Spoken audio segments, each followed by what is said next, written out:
트럼프 미국 대통령이 이란의 종전한 답변에 용납이 불가하다고 밝히면서 협상 전망이 다시 안개 속에 빠졌습니다. 이란도 트럼프 미국 대통령의 반응은 중요하지 않다며 미국을 향해 비판의 목소리를 내고 있는데요.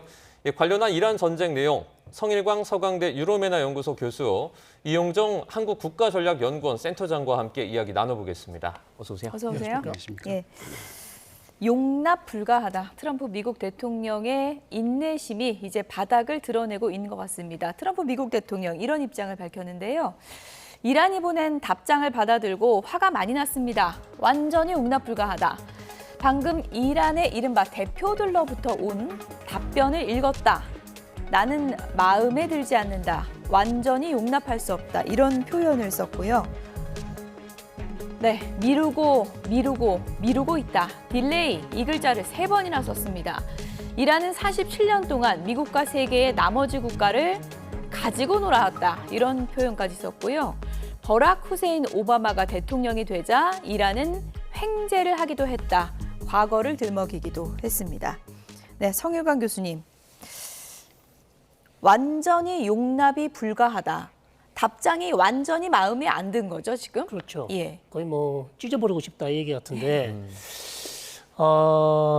상황이 안 좋은 거죠. 결국 이거는 트럼프 대통령이 원했던 답안이 뭐 50%도 안 되는 저 밑에 있는 최악의 그냥 답안이었다 이렇게 얘기하는데, 근데 이거는 이제 다 이란 측에게만 지금 책임을 돌릴 수는 없다. 왜냐하면 월스트리트 저널을 보시면 뭐 그게 100% 미국 쪽에서 확실히 제시를 한 건지는 지금 우리가 확인할 기준은 없으나 너무 조건이 이란 쪽에서 받기 어려운 조건이었다. 예를 들어서 뭐 20년 우라늄 농축 중단, 뭐 14가지 포인트, 그 얘기에서는 뭐 12년에서 15년 얘기가 있었지만 그 이후에 나온 보도를 보시면 20년 농축 중단, 그리고 100% 고농축 우라늄 100% 반출, 그리고 나탄즈 포르도 이스파한 핵시설 해체, 이거 못 봤습니다.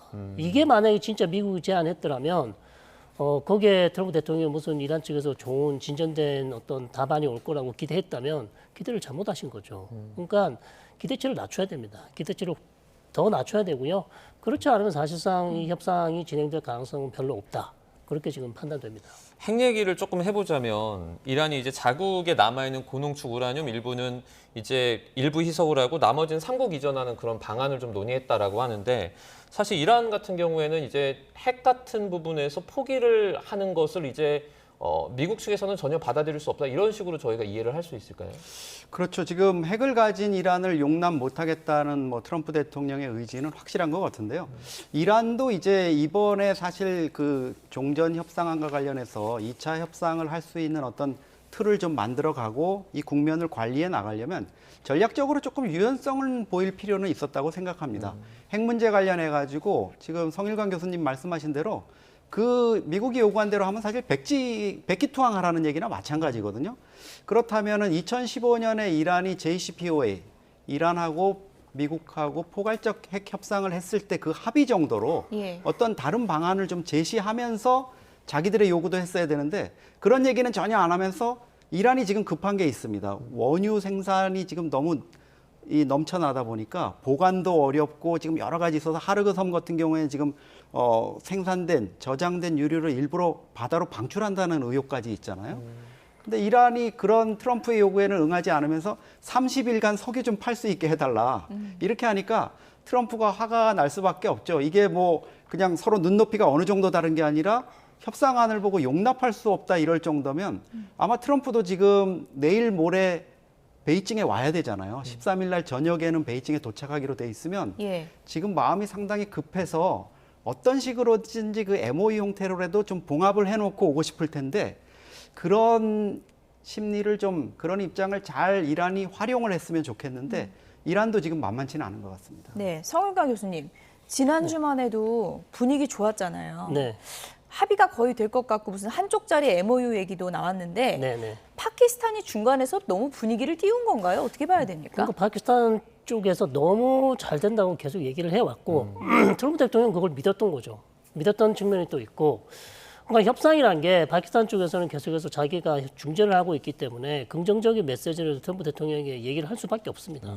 그래야 트럼프 대통령이 잘 해봐라, 한 번 더 기회를 줄 테니까 파키스탄 입장에서는 계속해서 최대치, 자기가 끌어낼 수 있는 최대치를 계속 트럼프 대통령이 얘기를 하니까 트럼프 대통령 거기에 믿을 수도 있는 거고 또 트럼프 대통령이 워낙 또 협상의 기술이 안 되는 것도 잘 된다고 계속 얘기를 하면서 협상을 하는 스타일이기 때문에 트럼프 대통령의 말을 100%다 믿기는 어렵죠. 그렇기 때문에 예. 결국 한 장짜리에서 모든 게 다 해결될 거라고 기대는 하지 않았죠. 어차피 그건 프레임워크니까 한 달 동안 협상을 하기 위한 어떤 기본 원칙만 지금 합의를 한다면 예. 한 달 동안 협상을 하고 한 달 부족하면 2달까지 할 수 있는 건데 말씀드렸지만 미국 쪽에서 이거 안 하면 안 된다. 이게 우리의 레드라인이다. 이거를 받아라. 이거는 사실상 이란 측에서 받기 어렵다는 겁니다. 그렇기 때문에 저는 여러 차례 말씀드렸지만 미국이 지금 상황을 오판하고 있다. 본인이 이겼다고 생각하고 본인이 미국이 조금만 더 이란을 압박하면 이란이 항복해서 나올 거라고 생각하는데 상황이 전혀 안 그렇거든요.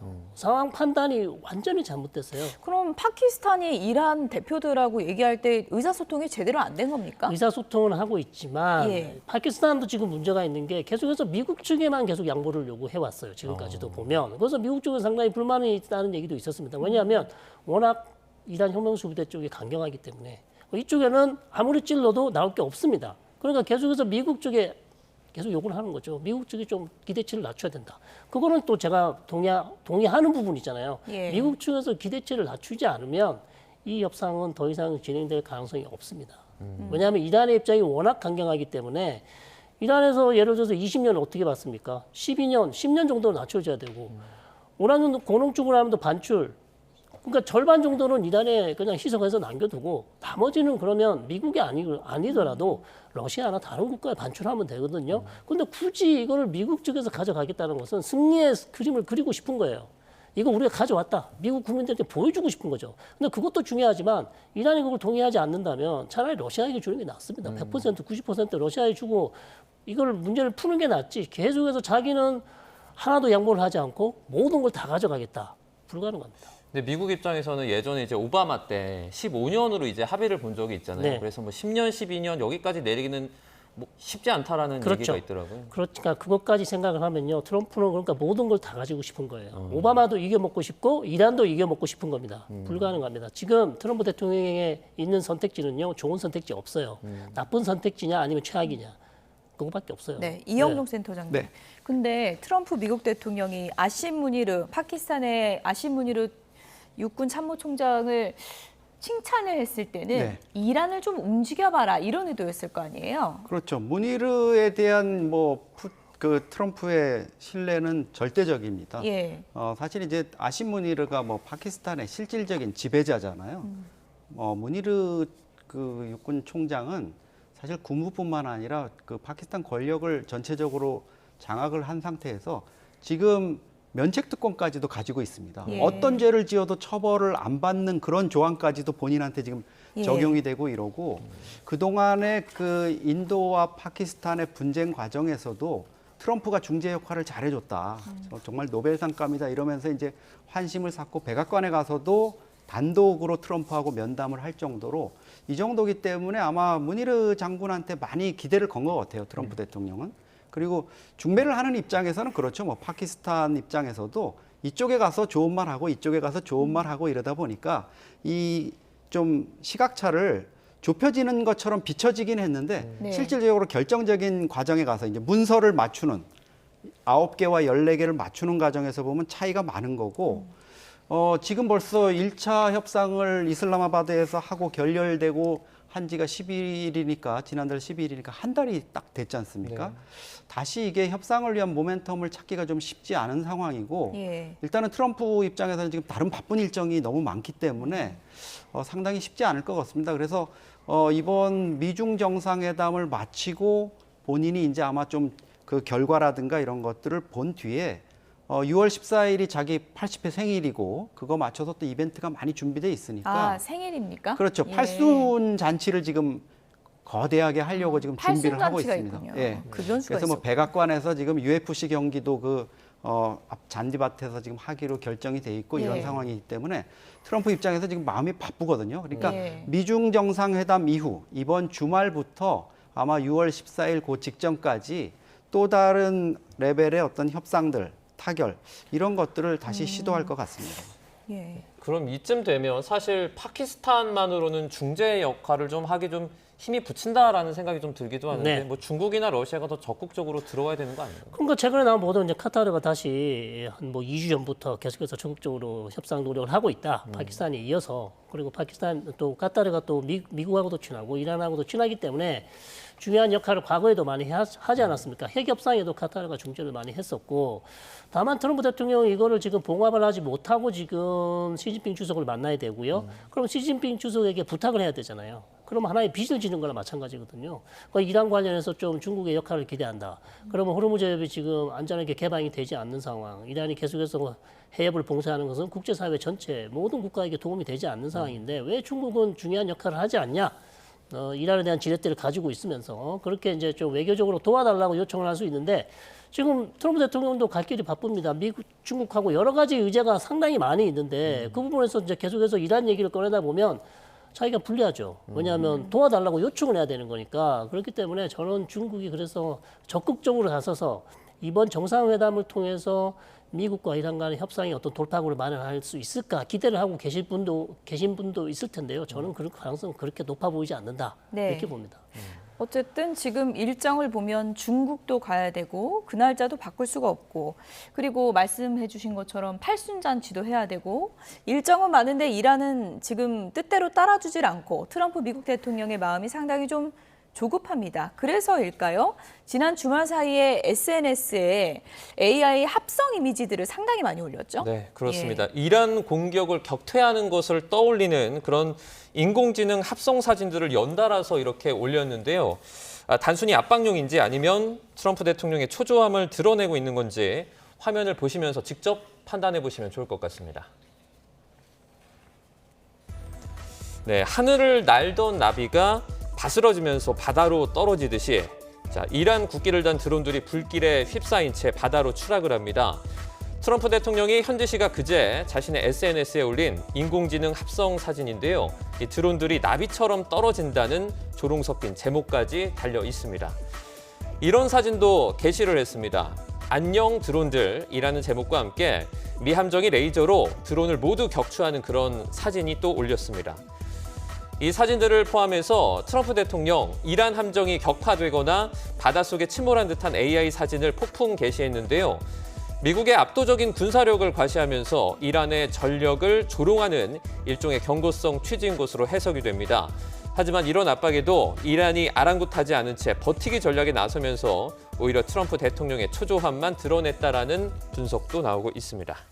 네, 이영종 센터장님 네. 지금 보셨는데 마음은 저렇게 내가 하고 싶은데 지금 못한다 뭐 이런 걸 반영하는 게 아닐까 싶기도 한데요. 그렇죠. 저게 예. 뭐 좋게 봐도 심리전적인 어떤 전쟁에서 이런 측면일 수는 있죠. 그런데 저거는 전선사령부나 뭐 미국의 중부사령부나 이런 데서 할 거지 대통령이 직접 나서서 할 사안은 사실 아닙니다. 근데 트럼프 대통령 워낙 이제 그 독특한 캐릭터를 갖고 있으니까 저런 거를 통해서 자기가 지금 이기고 있고 압도적인 힘을 갖고 있고 이런 것들을 과시하고 싶어 하는 심정은 알겠는데요. 지금 전쟁으로 인해서 얼마나 많은 지금 특히 어린아이들이나 여성들이 죽거나 다치고 고통스러워하고 있고 전 세계가 지금 그 여파 때문에 힘들어하고 있는데 저렇게 좀 여유를 부리는 모습도 본인의 어떤 그 리더십이나 이런 것들을 과장하게 또 상대방을 조롱하는 저런 것들이 얼마나 글쎄 의미가 있을지는 좀 트럼프 대통령도 한번 생각을 해봤으면 좋겠네요. 이렇게 네. 여유를 부리려는 사진을 올리는 게 오히려 여유가 없는 것을 반증한다라는. 그렇죠. 지금 네. 트럼프 대통령 내부적으로 지금 많이 어렵죠. 여러 가지 지금 시진핑 주석을 만나러 이제 미중 정상회담 가야 되는데 내부적으로 이란 문제뿐만 아니지 않습니까? 마음 같아서는 이란 문제 잘 매듭하고 가서 너희들 이란 석유를 90%나 사주니까 너희가 이란 좀 압박해라. 그리고 너희들 저 산둥성에 있는 소형 정유사들이 몰래 기름 갖다가 이렇게 정유하는 거 알고 있다. 그런 거 중단해라. 이래야 되는데 네. 내부적으로 보면 본인이 지금 전 세계에다 했던 그 보복 관세 그것도 다 지금 불법으로 인정받았고 며칠 전에는 또 미국의 국제무역법원에서도 글로벌 관세도 불법이다 이렇게 됐기 때문에 예. 시진핑하고 가서 핵심 의제인 관세 문제를 지금 논의하는 데도 상당한 어려움이 있거든요. 여러 가지로 지금 안 풀리는 상황입니다. 네. SNS를 통해 본인의 좀 답답함을 토로하는 게 아닐까 그런 생각도 드는데 성일관 교수님, 지금까지 이란의 새 최고 지도자 모즈타바가 얼마나 부상을 입었는가 혹은 살아있는가 이런 추측을 긴 시간 동안 해왔잖아요. 네네. 처음으로 구체적인 이란의 발표가 나왔습니다. 무릎과 등을 다쳤지만 회복 네. 중이다 이렇게 나왔어요. 뭐 얼마나 신빙성이 있는지 모르겠습니다. 아, 이것도 믿을 수 있는 네, 겁니까? 저는 뭐 지금 페제스키안 대통령이 2시간 반 동안 최고 지도자를 만났다. 그것도 사실 사진도 없잖아요. 최소한 사진이라도 한 장 나왔어야 우리가 믿을 수 있지. 만났다고 하면서 이제 그것도 몸이 안 좋은 부상당한 사람을 2시간 반 동안 어떻게 만나서 무슨 얘기를 합니까? 약간 신비주의적이에요. 그러니까 거기다가 마지막에 우리 또 아직도 의식이 좋고 책임감이 많으시고 일을 열심히 잘하신다. 상당히 미화하는 내용을 예. 또 덧붙였어요. 물론 최고 지도자한테 그렇게 하는 거는 맞지만 이 만남 이후에 또 이렇게까지 해야 될 필요가 있을까? 그리고 지금 시점 자체가 이란 내부에서도 어찌 보면 최고 지도자에 대한 생사 여부에 대한 여러 가지 소문들이 흉흉한 소문들이 많이 돌 가능성이 높습니다. 왜냐하면 최근에 마샤드라는 아주 종교적인 도시에서 이란의 공습에서 사망한 사람들의 사진을 만드는 어떤 플래카드가 있었는데 그 플래카드에 모스타바 얼굴이 들어가 있었다는 얘기잖아요. 그렇기 때문에 이상한 소문들이 많기 때문에 지금 내부에서 단결이 필요한 상황이고 트럼프 대통령은 계속해서 지금 협상파, 강경파 누구 얘기를 들어야 되는지 모르겠다. 이란 내부가 너무나 분열, 혼란, 난맥상이다. 이렇게까지 예. 얘기했기 때문에 좀 단결된 모습 그리고 우리 최고 지도자가 전혀 지금 통치하는데 문제가 없다는 걸 보여줄 필요성이 있지 않았는가. 그렇기 때문에 계속해서 이제 아마 조만간에 언제가 될지 모르겠지만 최고 지도자가 나올 수도 있다. 이런 얘기까지 지금 하고 예. 있어요. 그렇기 네. 때문에 지켜봐야 되겠지만 이란은 어차피 언론도 통제를 하고 있고 다양한 정보들을 지금 혁명수비대가 통제를 하고 있기 때문에 신빙성에 대해서는 여전히 의구심이 든다 이렇게 말씀드릴 수 있겠습니다. 이런 상황에서 트럼프 미국 대통령이 네타냐후 이스라엘 총리와 전화 통화했다. 그리고 이란 종전황 관련해서 이제 논의를 했다라는 그런 소식도 전해졌습니다. 아무래도 이번 전쟁에 있어서 그 이스라엘의 네타냐후 총리가 큰 변수인 건 맞잖아요. 좀 어떤 식으로 흘러갈까요? 이스라엘 입장에서는 미국도 비슷하겠습니다만은 핵을 가진 이란을 용납하기가 어렵다 이런 원칙이 분명하겠죠. 자기들이 비록 핵을 갖고 있지만 이란이 핵을 가질 경우 또 그 과정이 지금 보면은 북한이 핵을 갖는 과정에서 1990년대 초반이랑 거의 비슷하거든요. 처음에 평화적으로 우리 핵을 이용하기 위한 원자력 발전을 위한 거라고 이렇게 기만을 하고 나중에 결국은 이제 핵무기를 갖는 이런 과정을 가는 이런 느낌을 받기 때문에 지금 이스라엘이 거기에 대한 저지를 하고 있는 건데요. 아마 지금 이대로 전쟁이 매듭되거나 이란이 이런 기세를 가지고 트럼프가 그냥 흐지부지 전선에서 빠진다 이러면 이란이 다시 중동의 맹주로 이전보다도 더욱더 강력한 어떤 위치를 가질 수가 있습니다. 우리가 미국도 물리쳤다. 이렇게 되면 그다음에 이제 건드릴 방법이 없거든요. 사실 이란이 미국과 이스라엘의 공격을 받던 2월 말만 해도 12월부터 벌어졌던 민주화 시위라든가 경제화를 요구하는 이런 시위 이런 것 때문에 상당히 어려움을 겪던 상황인데 오히려 내성을 키워주고 견고하게 해주는 이런 상황을 네탄야후가 그냥 두고 볼 거냐? 이거는 제가 보기에는 아마 이스라엘이 결국에 나중에 아마 트럼프가 종전을 서둘러 마무리하고 빠지려 그래도 이스라엘은 특히 이제 이란뿐만 아니라 레바논의 헤즈볼라라든가 이런 쪽을 끝까지 자기네들은 독자적으로라도 완전히 제거하기 위해서 나서겠다 이렇게 강경하게 나설 공산도 있습니다. 어쨌든 지금 굉장히 답보 상태가 계속되는 이런 상황에서 이영종 센터장님, 일단 트럼프 미국 대통령 중국 가는 게 변수가 될 수 있다는 또 전망도 많거든요. 트럼프 미국 대통령 마음속에 시진핑 주석한테 어떤 요구안을 좀 가져갈까요? 일단 기본 의제는 관세 문제가 있을 거고요. 네. 그다음에 대만 문제가 있고 또 민주화 인사들 여러 명 이제 석방해야 되는 이런 부분이 있습니다. 이란 관련해서는 어떤 걸 이란 요구할까요? 관련해서 그 의제를 이제 또 얘기를 하겠죠, 당연히. 근데 예. 역시나 이제 그 중국이 이란에 대한 어떤 경제적인 영향력 이런 것들이 있지 않습니까? 그러니까 가장 기본적인 거는 이란에다가 무기를 지원하거나 이런 건 하지 마라. 근데 그동안에 보면 지금 이란이 호르무즈 해협 쪽을 지나던 선박 자체를 지금 미국이 한 척을 지금 정지를 시켜놓고 수색을 하고 있습니다. 컨테이너가 한 5천 개나 실려 있는데 그게 이제 이란 쪽으로 중국이 지원하는 무기이거나 아니면 군사용으로 전용될 수 있는 어떤 물자를 싣고 있다. 이게 미국의 지금 의심이거든요. 그런 부분을 중단해라. 물론 이미 트럼프 대통령이 밝히기를 시진핑한테 내가 그거 하지 말라고 레터를 보냈더니 시진핑이 안 하겠다고 했다. 이란에 대한 무기 지원은 없다고 했다. 이거를 아마 대면 접촉을 통해서 다시 한번 확인을 받을 거고요. 그다음에 이란의 석유를 수입하는 거의 90%를 수입하는 주 수입국으로서 너희가 이란에 대한 압박에 좀 동참해라 이런 게 있고 아마 그 군사적인 그 해양에서의 자유 통항을 확보할 수 있는 다국적 연합의 어떤 그 연합체 거기에도 참여해라 이렇게 압박을 할 공단이 있습니다. 아직 전쟁이 일단 끝나지 않았잖아요. 지금 상황에서 만약에 중국을 만나서 우리가 뭐 일정 부분을 양보를 할 테니까 이란과 관련된 거는 좀 참견하지 마라. 이런 식으로 좀 그 중국과 얘기를 할 가능성도 있나요? 중국과요. 네네네. 트럼프가. 그런데 제가 보기에는 지금 뭐 이 중국의 어떤 대이란 관련한 역할을 얘기하면서 트럼프가 뭘 양보를까지 할 그럴 공사는 제가 보면 보이지는 않습니다. 이번에 미중 정상회담이라는 게 결국은 관세 문제를 틀로 해가지고 서로 좀 협의를 해가는 그런 부분이 있거든요.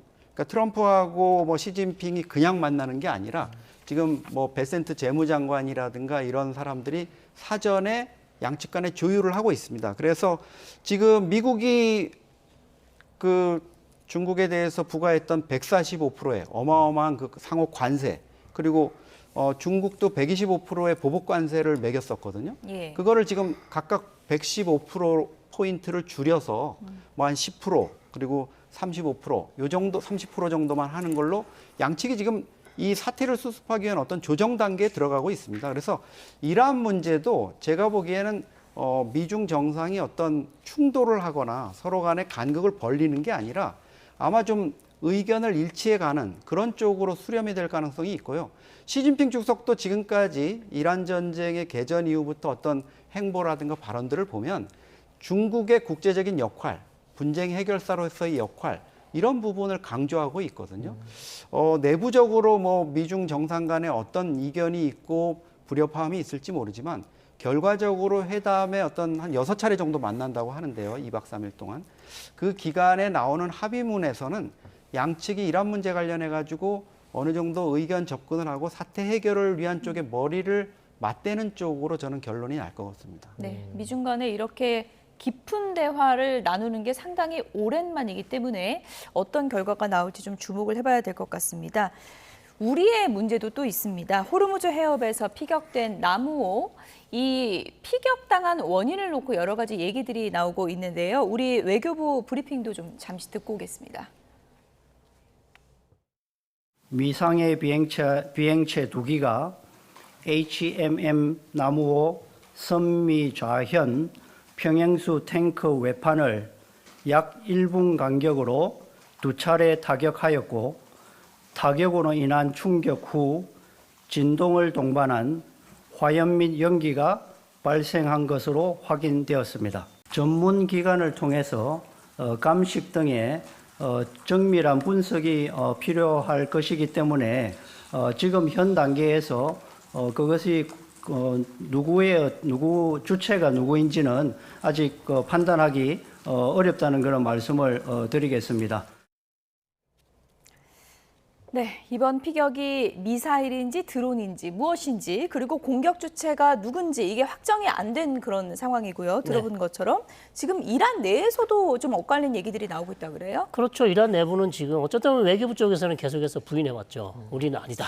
일단 뭐 사고는 난 거는 맞지만 누가 했는지 모른다. 그런데 이제 계속해서 이란 관영 통신들 두 곳에서 이미 우리가 했다. 이란이 했다. 뭐 혁명수비대 이럴 가능성이 높겠죠. 한 이유는 미국의 군사작전 중에 있었고 프리덤 작전이죠. 그 상황에서 다른 선박들이 미군 군함과 함께 탈출할 수도 있는 상황이었기 때문에 이란 입장에서는 다른 선박들에게 경고의 메시지를 줄 필요가 있었겠죠.